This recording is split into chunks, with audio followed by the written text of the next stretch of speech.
Welcome to All Right in Sin City, a podcast about writers and writing in the Windsor-Detroit region. Your podcasters today are Irene Moore Davis, author, educator, and local historian.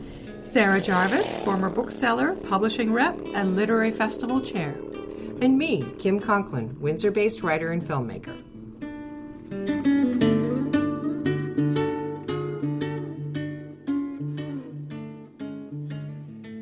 Our featured guest today is Elly Blake. Elly is the New York Times bestselling author of the Frostblood Saga. After earning a BA in English literature, she's worked as a project manager, customs clerk, graphic designer, reporter for a local business magazine, and library assistant. She lives in Southwestern Ontario with her husband and kids, and The Forest King's Daughter is her latest book. So welcome back to the show, Elly. Thanks so much for having me back. It's so great to see you guys again. Oh, it's lovely for us. And as I say, you were one of our first interviews when you had successfully released an entire trilogy, and now you're embarking on a new series with The Forest King's Daughter. What's your plan for your main character, Cassia's story? Will this be another trilogy? It is a trilogy. However, each book in this new trilogy has a different heroine, different main character. So there are 4 sisters in this family, and 3 of the sisters will be main characters in the book. So she won't be the main character in the second book, which I actually have written, and I just did the first big revision on it and sent it in on January 2nd, so 2 days ago from when we're recording this. So lots of stress relief going on right now that I've done the first big edit. But yeah, so there will be a different character in each book. But same family, same world, all connected, some of the same problems, obviously, and tensions within, the family and things like that. So the connected threads, and you'll get to see the other characters in all 3 books as well, and their updates. So yeah, it's fun. So the last time we chatted, we talked about your plotting process. At that time, you started with the scene, then you built the character, then the world building. Has this changed for you? Are you now at the stage with the novel arc points on sticky notes on your walls, like a crime scene reconstruction? Or what is your style now? I do that. I do have the sticky notes, and I do have the whole plot board, which consists of different turning points from like 3 or 4 different plotting methods, just things that were useful to me. But it's not how I start, unfortunately, because seems like that would be better if my brain worked like that, where I was very linear and started with the plot. But I do always start with the emotion of the idea of the story, an interaction between 2 people, the mood and kind of the emotion behind it, and maybe some of the world, but not like a big picture view of the world, just sort of a narrow focus. And then I have to build out from there. Yeah, so the plotting kind of comes later for me. It's very messy because oftentimes what I have to do is get a terrible first draft written. When I wrote The Forest King's Daughter, which it's funny, actually, my working title for it at the time was Daughter of the Forest King. So that didn't change. It changed a couple times because it changed to Thirstwood, and now that's the series title. But anyway, now The Forest King's Daughter. When I was drafting it, I had gone through kind of a period of burnout from the other trilogy, and then had a couple books that I'd written that were rejected, because that happens to all of us in this industry. And I was trying to find the joy again. I had been sort of trying so hard to throw spaghetti at the wall and try to figure out what other people wanted from me, that I had lost sort of the joy of writing that I had originally had, which is just sort of daydreaming and coming up with weird stuff. So when I was writing the draft, my principle was the improv principle of yes and. Like in improv, apparently you never say no, you just roll with whatever the person's putting out. So whatever my brain gave me, I wrote it. And it was very messy and strange and like a weird fairy tale. But so that's usually what happens, is I have a very messy first draft. And then I have to go back and find and say, what are the turning points? Oh, I don't actually have a good break into two. That's like the Blake Snyder save the cat method, like get into the second act or whatever. Like I might not have a good midpoint. And so I have to like figure out what it should be. And then I figure out my turning points. And then in my second draft, that's when I try to like have turning points and things like that and structure and apply structure to it. So yeah, that's my very messy process.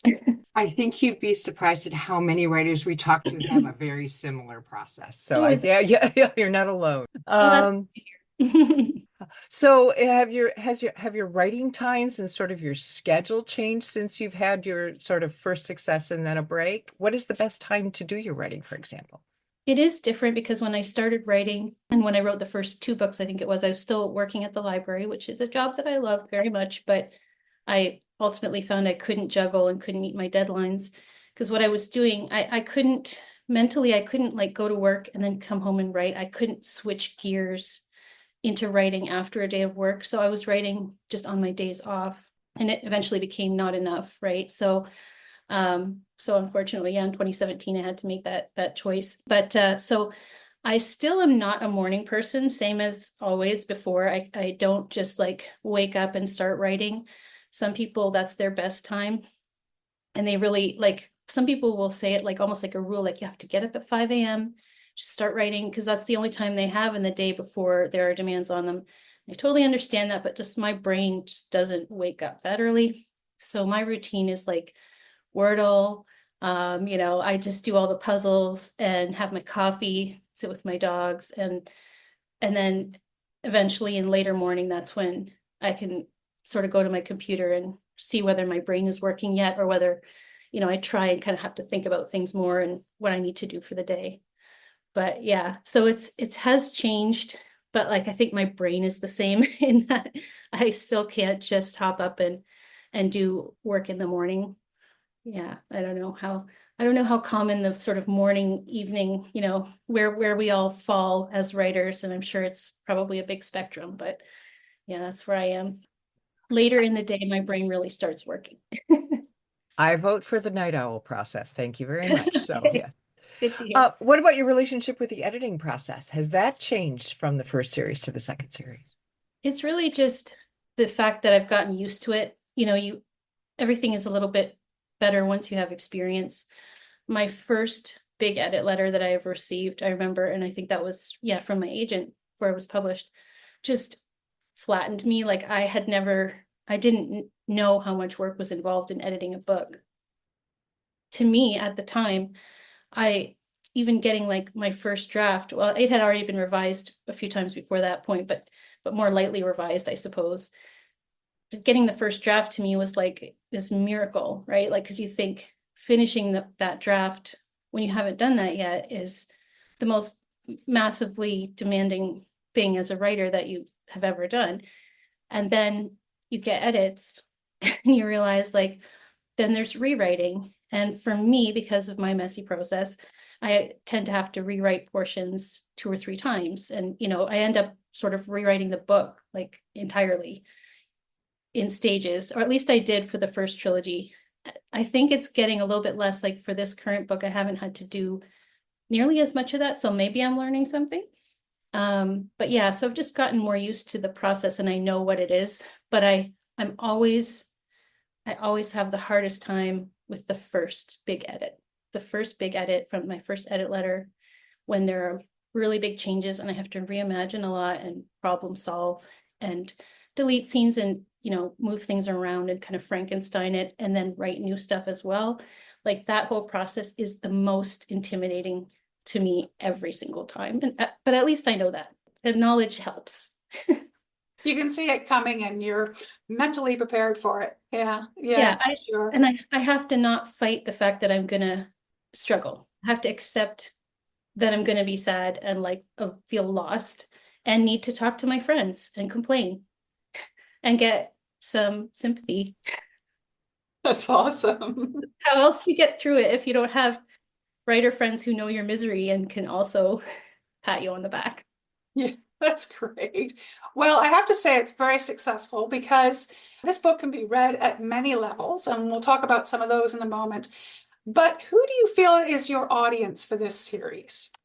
So similar to the previous series, it would be teens and up. And I say and up because people of all ages read young adult. I think probably the biggest age group, I could be mistaken, but I think 18 to 34 might be the biggest age group. But people in their teens that are younger than that can read it, and older, obviously I'm still reading young adult. So that's my span, my age span, yeah. Yeah, fair or not. Well, that the genre thing, the publishing book selling industry like to pigeonhole a book to a genre, right? And the genre of young adult fantasy romance has exploded since the Frostblood series was released. And you were on the forefront. How do you feel about your place in this pantheon? I feel really lucky. And I think that's something I think writers do talk about, but maybe when you're an aspiring author, maybe you don't always hear about that. Luck is a huge factor in getting published. Um, when I had just finished Frostblood, it just so happened that a book called The Red Queen by Victoria Aveyard had sold, and it wasn't out yet, but it had sold big and was getting attention. It had a movie deal attached. And that made that elemental magic subgenre of young adult fantasy popular. And that, I think, is why there was demand for my book when I was submitting it to publishers. So those kind of factors are things you don't always have control over. And just getting my foot in the door when I did, being able to have a publisher that really supported me, because your book cannot hit the New York Times without big publisher support. That's just how it works. And then still be able to find a new idea that they also wanted and continue writing. I just feel lucky. I feel fortunate to be able to do that. It is the dream that I had from the time I was 14 years old. So sometimes I have to remember that it's pretty spectacular when I'm banging my head against the wall thinking, I don't know how to fix this problem. It's something to remember that, this is something that I always wanted to do. And it's pretty special. One of the many appealing aspects of The Forest King's Daughter is that it can be read on so many levels. And you have spoken about the influences of fairy tales and myths, but with this book, your English major background really seems to come out, especially with the forest and the underworld. There are echoes of Sir Philip Sidney's Arcadia and Shakespeare, maybe even Tolkien for examples, and of course before them, Greek and Roman myth, particularly the legend of Persephone. Is that a fair assessment? Are you paying homage to all of these aspects? Some of them probably not intentionally, like Shakespeare, I feel just like rattles around in our heads, like in many ways, even when we're not aware of it, and always finds its way in because of that impeccable storytelling. But definitely the Hades and Persephone, which is my favorite myth. And I'm just trying to think of all the different influences, because I read fairy tales. So in 2020, when, everything kind of topsy-turvy, I started reading to my youngest son every night, and he let me, because he's old enough that he could have just said, I don't want you to read to me, but he let me read to him, which was wonderful. And I read fairy tales every night. That sort of got into my head. And then I wrote The Forest King's Daughter that November in 2020. So that was, I think, a heavy influence in the writing. I'm trying to, and I've read a bunch of, I found there's a French scholar named Claude Lecateau, and he's written books about mostly European, folklore.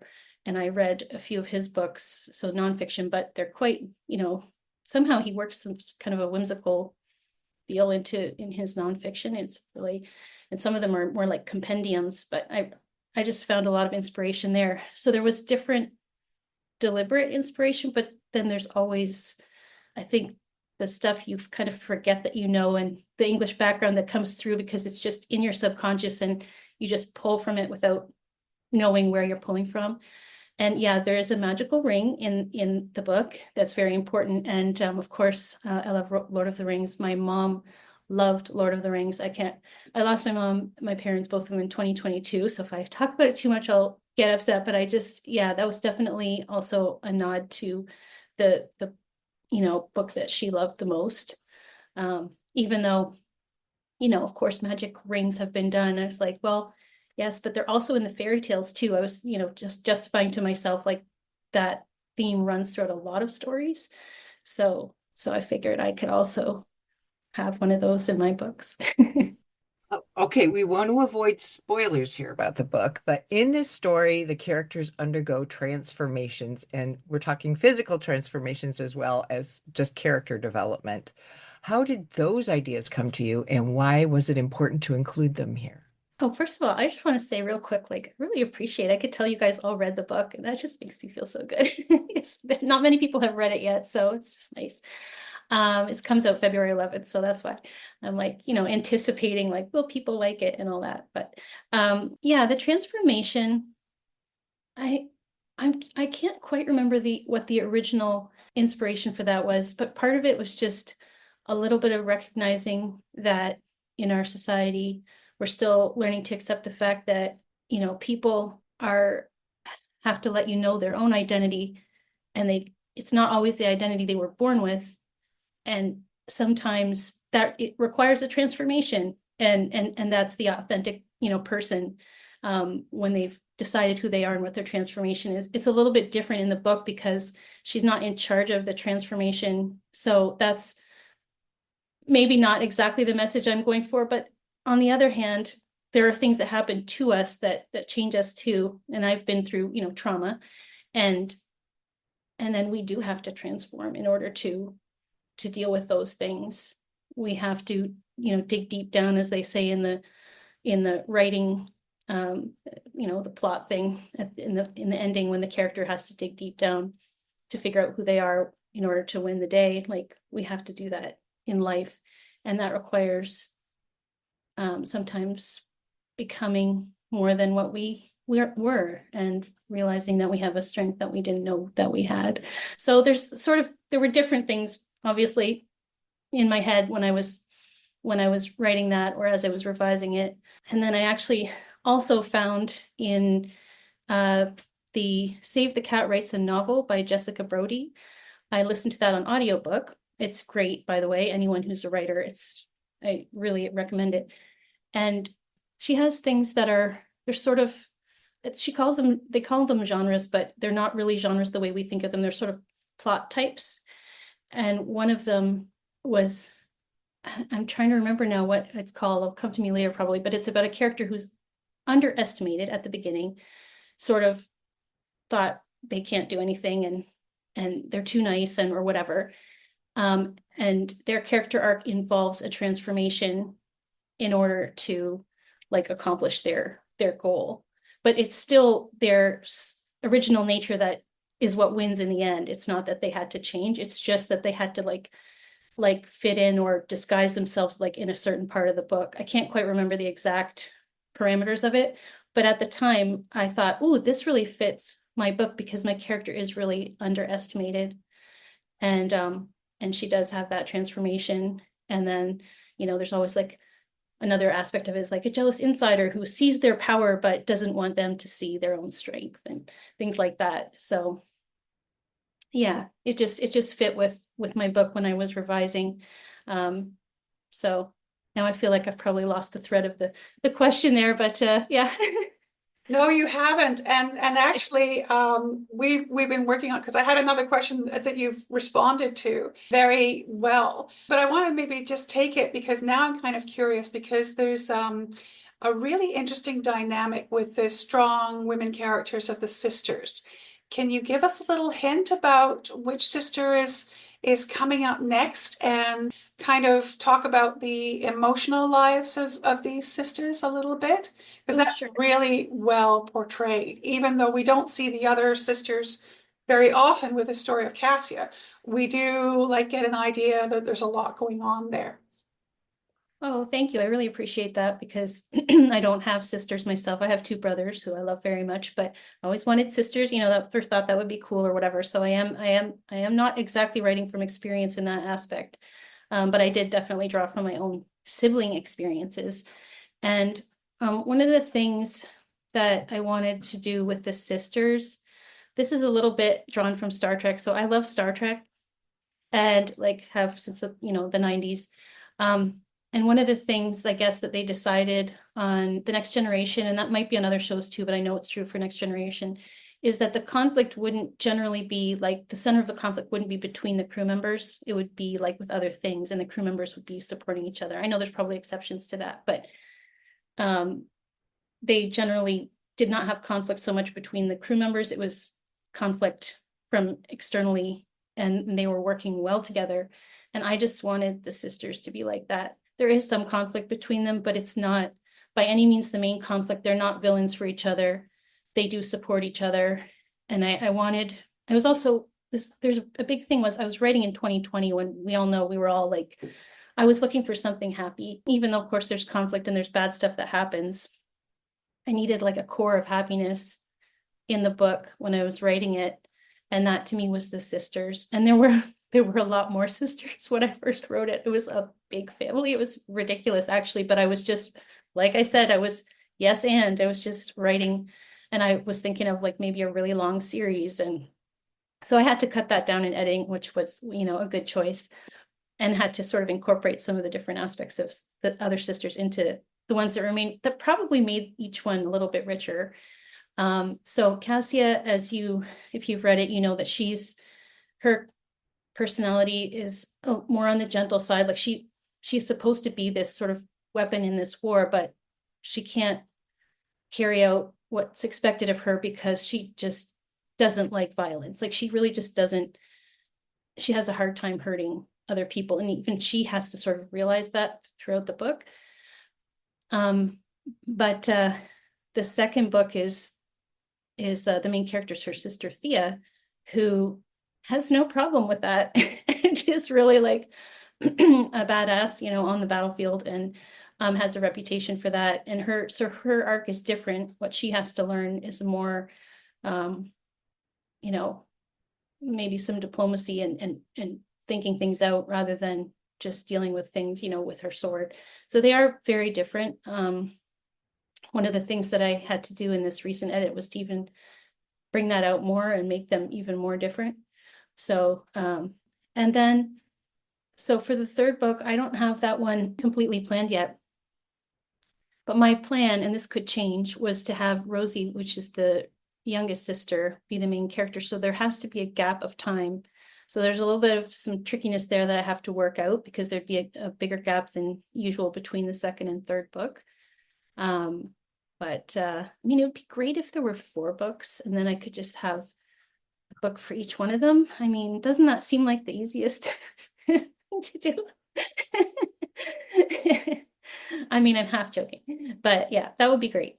So yeah, we'll see how it goes, but it's a trilogy, and so I do have to choose one of the sisters for the last one. But I love Rosie because she's very precocious, very curious. She says whatever pops into her head. She wants her way, and I think that's a really fun character to write.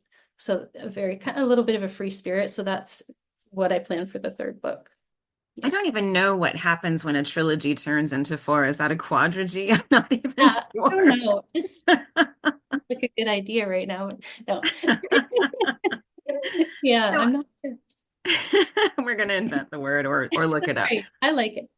Another layer of depth to this work is the depiction of politics and diplomacy, what timing, in the novel between warring peoples and even in the quest for power.